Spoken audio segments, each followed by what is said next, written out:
When they arrived back at the bridge, the sun was high above the willows and the pines, and the streets felt well filled with the New Year's throng. A sizable group had congregated before the signpost on the bridge. Musashi? Who's that? Do you know any great swordsman by that name? Never heard of him. Must be quite a fighter if he's taken on the Yoshiokas. The Great Bridge at Gojo Avenue.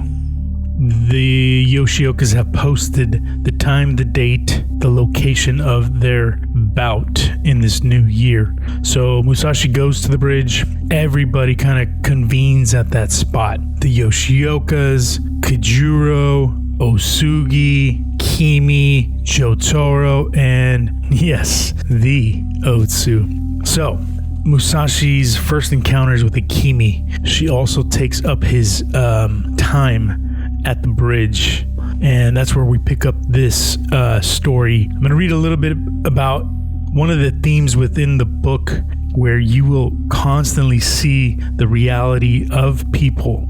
The book constantly returns to this theme of the eyes. Here we go. While the poignancy of her story elicited frequent nods and grunts, Musashi's eyes remained fixed on the point in the distance. His father had once remarked, "You're not like me. My eyes are black, but yours are dark brown. They say your granduncle, Hirata Shojin, had terrifying brown eyes, so maybe you take after him." At this moment, in the slanting rays of the sun, Musashi's eyes were a pure and flawless coral. That has to be him, thought Sasaki Kojuro, the man leaning against the willow. He had heard of Musashi many times, but this was the first time he had set eyes on him. Musashi was wondering, who could he be? From the instant their eyes met, they had silently been searching, each sounding the depths of the other's spirit. In practicing the art of war, it is said that one must discern from the point of the enemy's sword the extent of his ability. This is exactly what the two men were doing. They were like wrestlers sizing each other up before coming to grips, and each had reason to regard the other with suspicion. "I don't like it," thought Kojuro, seething with displeasure. He had taken care of Akimi since rescuing her from the deserted Amida Hall, and this patently intimate conversation between her and Musashi upset him. Maybe he's the kind who preys on innocent women. And her, she didn't say where she was going, and now she's up there weeping on a man's shoulder. He himself was there because he'd followed her. The enmity in Kojuro's eyes was not lost on Musashi, and he was also conscious of that peculiar instant conflict of wills that arises when one Shogyosha encounters another. Nor was there any doubt that Kojuro felt the spirit of defiance conveyed in Musashi's expression. Who could he be, thought Musashi again. He looks like quite a fighter. But why the malicious look in his eyes? Better watch him closely. The intensity of the two men came not from their eyes, but from deep inside. Fireworks seemed about to shoot from their pupils. From appearances, Musashi might be a year or two younger than Kojuro, but then again, it might be the other way around. In each case, they shared one similarity. Both were at the age of maximum prudence. When they were certain they knew everything there was to know about politics, society, the art of war, and all other subjects. As a vicious dog snarls when it sees another vicious dog, so both Musashi and Kojuro knew instinctively that the other was a dangerous fighter. Kojuro was the first to disengage his eyes, which he did with a slight grunt. Musashi, despite the touch of contempt he could see in Kojuro's profile, was convinced deep down that he'd won. The opponent had given in to his eyes, to his willpower, and this made Musashi happy. "Akimi," he said, putting his hands on her shoulder, still sobbing with her face to the railing. She did not reply. "Who's that man over there? He's somebody who knows you, isn't he? I mean, the young man who looks like a student warrior. Just who is he?" Akimi was silent. She had not seen Kojuro until now, and the sight threw her tear-swollen face into confusion. "Oh, you mean that tall man over there?" "Yes. Who is he?" "Oh, he's, I don't know him very well." "But you do know him, don't you?" Yes. Carrying that great long sword and dressed to attract attention, he must think he's quite a swordsman." "How do you happen to know him?"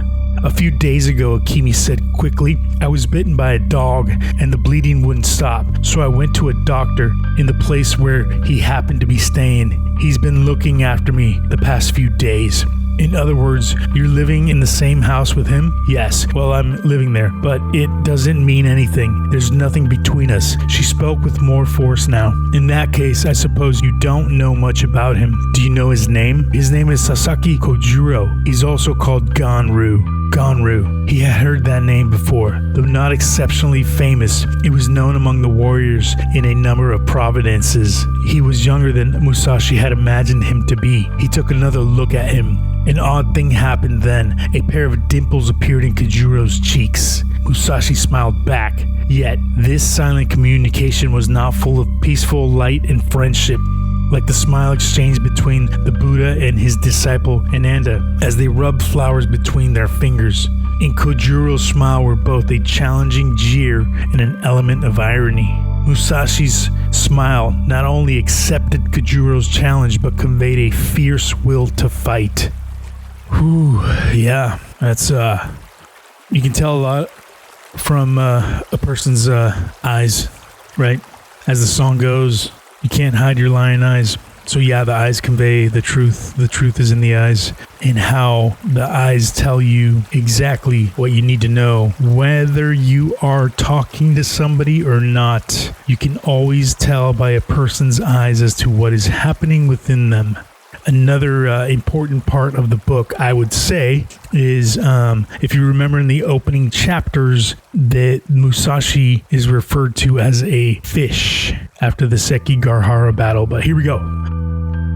When they arrived back at the bridge, the sun was high above the willows and the pines, and the streets felt well filled with the New Year's throng. A sizable group had congregated before the signpost on the bridge. Musashi? Who's that? Do you know any great swordsman by that name? Never heard of him. Must be quite a fighter if he's taken on the Yoshiokas. That should be something to see. Otsu came to a halt and stared. Osugi and Jotaro too stopped and looked, listening to the softly reverberating whisper like the ripples caused by minnows in the shawl. The name Musashi spread throughout the crowd. So the eyes tell the truth, and the truth is spreading like the ripples in water, and it's spreading throughout Japan. Peace, everyone. Until next time, be well.